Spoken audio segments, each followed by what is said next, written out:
Welcome, my name is Tishara and this is StarMade. And today we're going to look at the next 6 entries within the Solar System Erasure Build Initiative.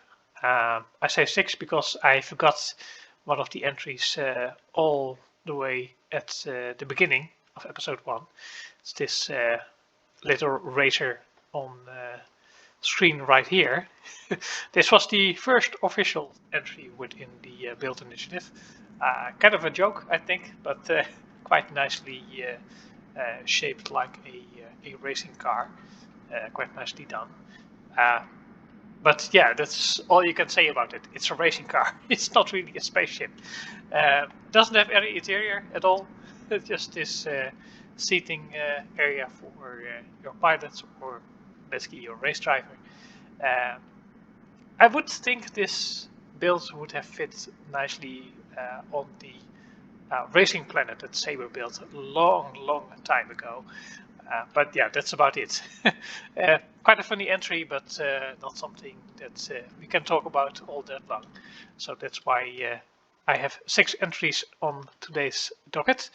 I will continue, of course, showing off the other entries as well, because there are a couple of them already uploaded that are not in the lineup for today's episode, but they will feature in the future episodes. So don't worry, I will get to all the ships eventually. So let's get to the first of the bigger ships in the line of today. And the first ship in the line is actually, I believe, the biggest ship as far as internal volume is concerned, at least up to now. This is the 608 single engine racer, I believe the name was. It's quite a funny design. It's basically a very big engine with a very small cockpit on top. So it's a bit of a joke. And it's got a quite nice design going on, especially here with all the details and basically the damage that this ship has taken, or this engine I should say has taken. For example, over here we see some damage that has been patched up. Quite nicely done. Some other details that were added, so it's not really symmetrical. There are other details on the outside of this side of the engine as well, and some more damaging details like this, for example, on the hull. And there are a couple of components that can animate as well, but they are not animated at this point because I stopped them. That's one of the things I would like, if that was added to the ship, some sort of master animation button that you can turn on or off the animation of this ship, because it can lag out your system a bit, especially if there's a lot of blueprints loaded into its sector. So that's why I turned them off. We do have a bit of this type of greeble. I talked about last episode as well. I'm not a big fan of that type of greeble. It doesn't really serve or at least doesn't show a function of what this greeble is going to be or should represent.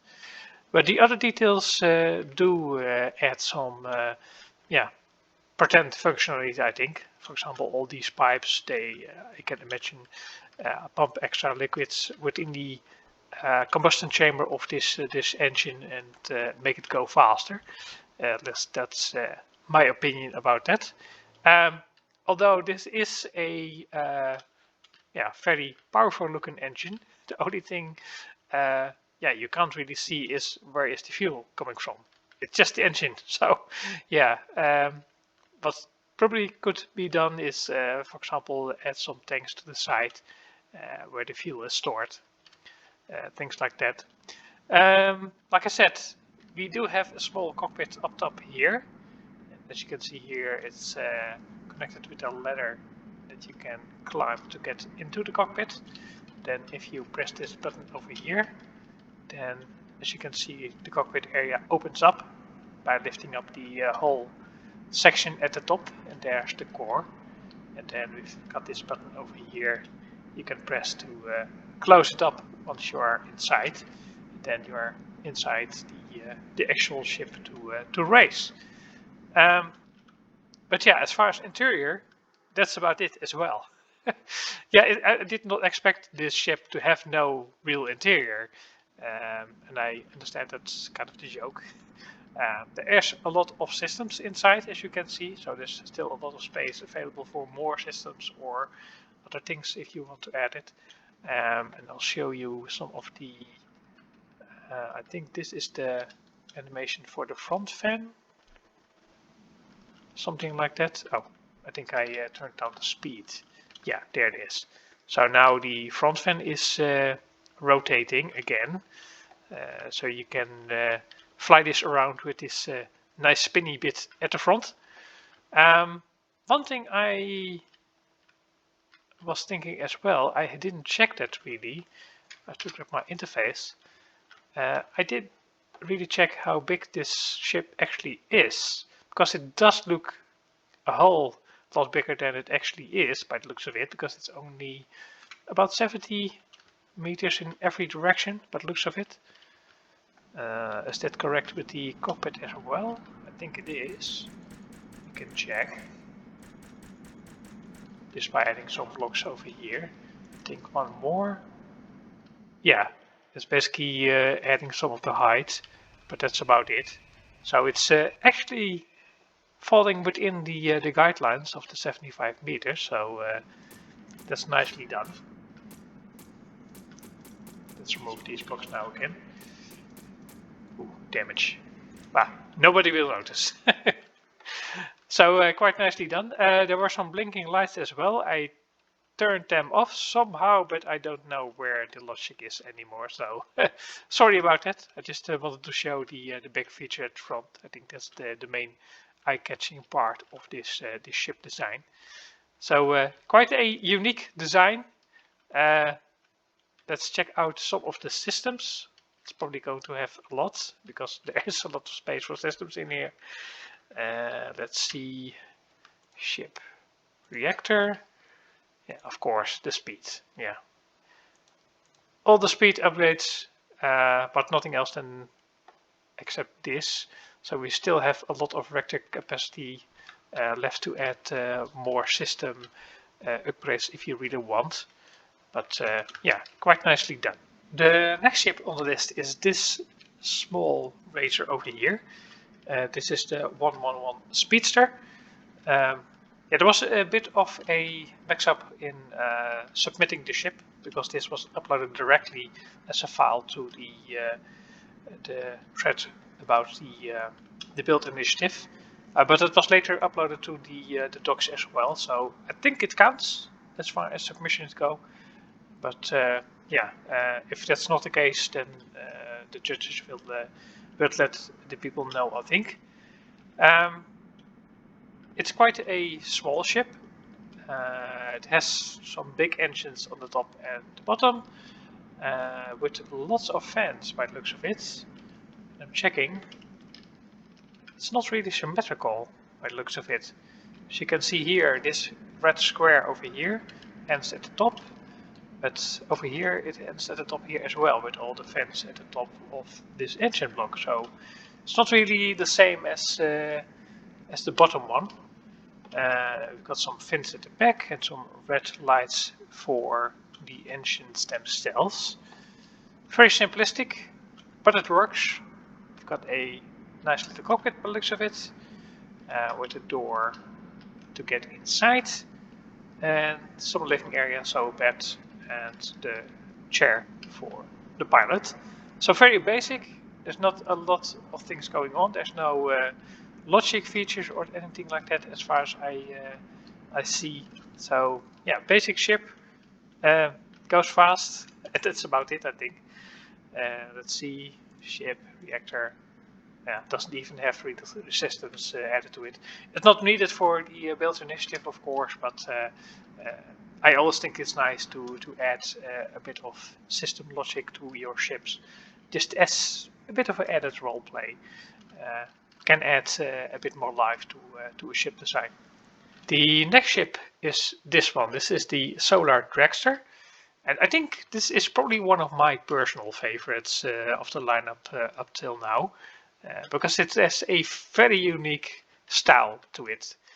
It is based on a dragster, basically an Earth dragster race car, but built for space. So it's got big engines at the back, where the wheels are normally be. But it does a spoiler as well.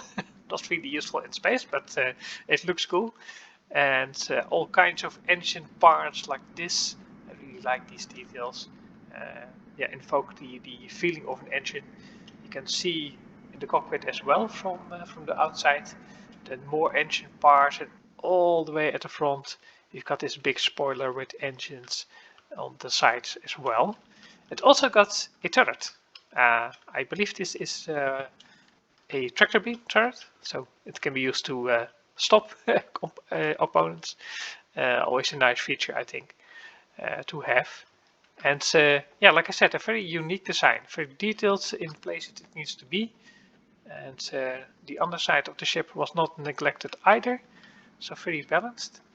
And then we've got the entrance airlock over here, and on this side we've got a bit of a I think some sort of scanner suite, something like that. I think quite nicely done. So let's check out what the interior has to offer for this ship. Here we are at the airlock. So we enter through here. We've got a button, opens up the airlock for us. Then we get the gravity from here. And then we press this button to switch it. So it's basically a flip-flop system. Works nicely. You can of course open the door by hand if you really want to. Let's see, maintenance access. So there's a door here, something like that. Not sure how you open it, but okay. There's some leakage, by the way. We've got a living area over here by the looks of it. And, okay, so this is basically within the other side of the scanner suite that's attached to the hull. Okay, lights we can turn on and off, and we've got sliding bed, so that's quite nice as well. Saves you some space and some medical equipment as well. I'm still thinking if this is a door or not. I have to check that out in build mode, I think. Then we continue on to this corridor over here. Then we've got a bathroom. How do we enter this one? Or is it just upstairs? Don't know. Not sure how this is opened. And this leads to the top, and we need the gravity block for that. Let's see. There we go. Then grab gravity here again. Yeah, name of the build. As I said, the Solar Dragster. And then this is the pilot seat and easy access to the core. I'm quite curious what these buttons do. Okay, heads-up display, nice. And this one, lights. Nice. So you can basically turn off the lights and then add the heads-up display. And we've got some emergency exit door here in the back. So it's also an easy way to get into the cockpit area. That's always nice. But now I'm quite curious what this door and bathroom situation is all about. Now that's the airlock. Yeah, bathroom. There's nothing there. Okay, how does that work? You go out in space. And this is the maintenance area. There's nothing behind it as well, so I'm not sure what that is about. If it's something that it's just used for indicating where you need to go if you're in build mode. You can just basically remove these things, then maintain something like that. But yeah, like I said, really like the shape of the ship. Quite nicely done, very detailed. Let's check out some of the systems. Let's see. Ship projector. Thrust blast. Okay, strength, multiple charges, top speed. What we expect. It does have a very basic FTL chamber setup. I do know that they said that FTL is not needed for this challenge, but it's always nice to have.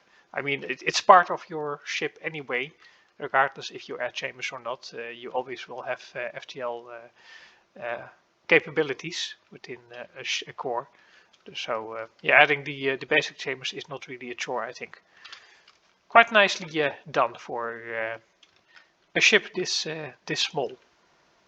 This ship is the Fastback, and it's quite unique as well. Very pointy shape, so it looks fast already when you load it in. It's got these angled army bits or wing bits attached to a main central body over here, and I do know that these wingy bits can move because I've seen pictures of that, so we're going to test that out, of course.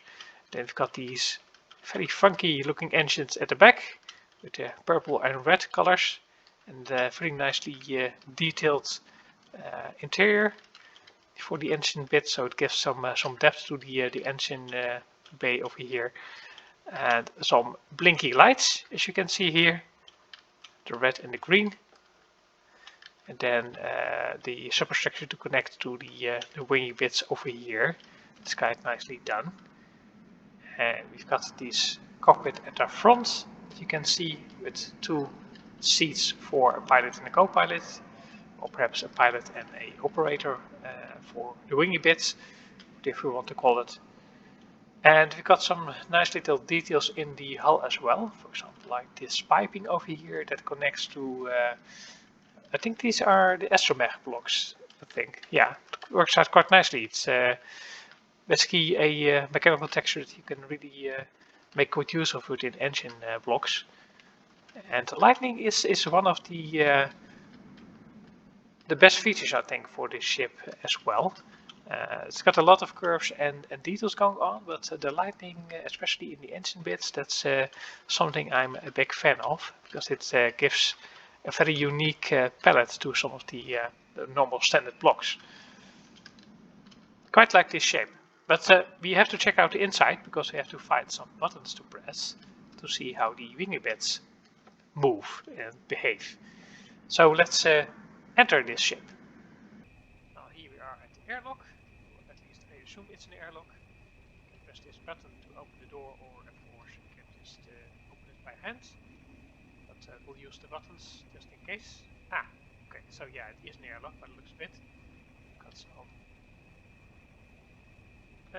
Okay, so this is basically an airlock with the gravity in a different direction. Not sure if that's the correct way to do it, because by the looks of it, this is not the way the interior is orientated. Ah, okay, I think it's for the top airlock, this one. Yeah, okay. So this is an airlock for the top section of the ship, by the looks of it, with the USD. And then you can use this gravity block to basically switch to this one. Okay, now it's clear. But yeah, this button is of course used for this door then. But then how is... Okay, if this is closed, then the fourth fill opens for the main interior. Okay, it's clear now. We've got some additional buttons here as well. The idle, sprint and maneuver, I think it's maneuver buttons. This is probably the positions for the wingy bits. I'm not sure if this is the correct position to put these buttons in within the airlock itself. Would make more sense to put them in the cockpit area, or at least in a control area of the ship itself instead of the airlock. But yeah, they are centrally accessible if needed. And you can do a bit more with the display to indicate what is what as far as the buttons go. But that's just my personal opinion. Then we enter this very nicely detailed command area with all types of computers and things you can access and maintain. We got some, yeah, this is the head, by the looks of it. Some cooking and medical areas. A small bed over here near a window. That's always nice. And we've got one on this side as well, so it's a crew of two by the looks of it. And then this access the main pilot seat over here with the core access over here. Then downstairs, this is quite nicely done as well. We've got some additional things to access. Yeah, this is the name of the ship. I think this can be centered as well, this text. Then we've got some additional controls we'll check out later. Core access as well here, and the seat for the co-pilot. Very nicely done. So, oh, here's the door as well. Okay, we've got more interior. This is a small cargo hold by the looks of it. Yeah. I didn't expect that. Nice. Let's close it up. There we go, and then hop into core. There we go, because like I said, we need to push some buttons to see these wingy bits move. So let's see. We've got the idle, sprint, and maneuver. Like I said, and one that isn't named, so I don't know what this does. One thing I do notice is that all the wingy bit controls are active. So if I press them, I'm not sure if something happens. By the looks of it, it doesn't. You can fix that by just looping back the what I assume is a linked button to this intership control by connecting the button to this intership control itself. And then it will act like a button as well. So that's an easy fix. The sprint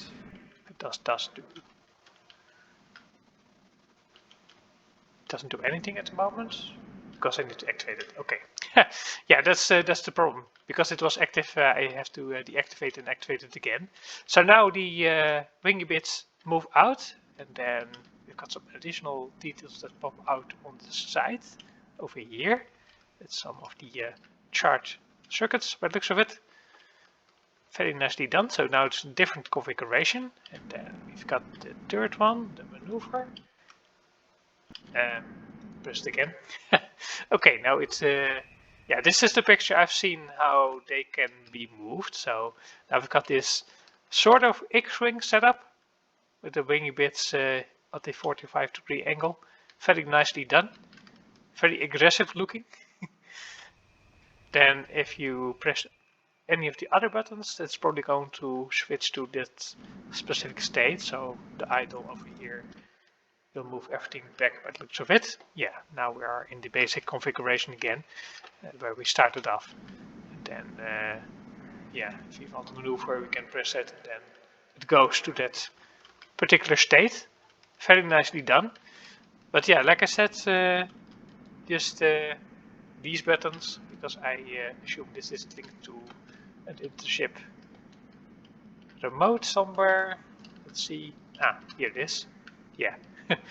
Just link them to there, and that should fix everything as far as the ship controls is concerned. Let's see. And this one probably links to this one. Yeah, that's better. So now if we press this one, then they can be pressed and turn off when needed. So idle, yeah. Like this. Yeah, that's what we want. There we go. That works. Simple fix, like I said. It's just a small thing. But now I'm quite curious, what does this thing do? The activation module. It's not connected to anything. I'm pressing the mouse button, but it doesn't do anything. Not sure what it is. It's probably this this thing here. Running lights. Ah, okay. Is this connected to something? Connected to the button? Okay. And this button connected to what? Exactly. I think that's something that needs to be fixed as well. Because I don't think that functions as it's intended, but I could be wrong. Okay, it's some sort of clock. Okay, yeah. there should be blinking lights then. Ah, it's probably the lights at the back here. Yeah, the green and the red one. Things like that. Okay, I get it, I get it. So it's turning off or on the running lights. Nice. Quite like this ship. One of my favorites as well, as far as design goes. And of course, I love the functionality for the wing bits. That's always nice to have things like that added to a ship design. Last ship of the day is the Norlands. Quite a fast looking ship as well. Very pointy at the front, so it conveys a lot of speed, and my opinion in this design. I quite like that as well. I think we've got quite a lot of fast looking ships, by the way, in today's episode. This is one of them. So a very sleek design for a cockpit, although by the looks of it you can't really enter it the normal way, so there's a core over here, perhaps this can open up. And I do see a flex door over there, so it's probably at the bottom. No, not really. But we'll see, check out the interior, see how that's laid out. Then we got this sleek design that goes to the back, and then these big engines to the side. So it's of course symmetrical in this case. Some nice air intakes, although there is no air, but it always looks cool to have it that way. And I do see the door, I think, so this is probably the door. And at the front we've got this nice looking turret. It's probably a cannon. I would actually expect some sort of tractor beam as well. Quite like this design with this pipe at the bottom. Might have to borrow that. But quite nicely done. Some additional details at the bottom as well. And then you've got the engines at the back. So it's only the engines that are mounted to the main fuselage that have the actual thrust capacity for the ship. So there's no engines at the main hull. But quite nicely done as well.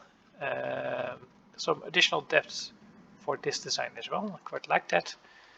Good use of the texture block for the engines, and even added some at the top for some vector thrust capability by the looks of it. Very sleek design, very elegant, and conveys a lot of speed, I think. Especially with, for example, the wingy bits over here, to add a bit of a contrasting, shape to the overall shape of the hull. Quite nicely done. Let's see if there's some interior for this ship that we can explore. So here we are again at a airlock or something, at least an entrance. Here we go. Okay, it's not an airlock, it's just an access hatch to the main body of the ship. Ah, there is gravity, so that's nice. Here we go. Then we have some door to the back, so this is probably the engine room itself. A bit dark, but some nice little details. Could use some additional computer screens perhaps to see or at least display some information what's going on here. But overall a nice design. Some additional server racks to the side here and a control station. Nice layout, not symmetrical. Then this goes to the front, some access to the system box over here, and then a hallway all the way to the front over here. It's the core. So that's not a very big interior. Some nice details, but not very elaborate. I don't see a living space, so it's probably only meant for racing and not for long periods of time, because there's no way people can live here. Don't think it was needed, but most of the ships did have at least a bed. Let me check out if this is something. This is only probably to allow you to be in here in the space, but there's no way I see that you can actually go there. Perhaps sitting in this block and then jumping over, I don't know. I think it's only a visual thing, so you can't really go here as a pilot as far as I know. Did I miss anything? No, by the looks of it. Yeah, this is all probably systems between the engines as well. So let's check that out real quick. Ship reactor. Yeah, just the speed is added to this this design. But like I said, I quite like it. Very sleek design, very pointy and aggressive as well. Tends to happen with fast-looking ships. So this is one of those. So I hope you liked all the ships that I've shown you today. There will be more, of course, because we don't have reached the deadline yet for the submissions. But it is getting there. So but don't worry, I will get to every ship in its own time. But things are ramping up a bit more, I think. Very nice submissions this week. So I hope you enjoyed it. Let me know what you think in the comments below. And I'll see you next time.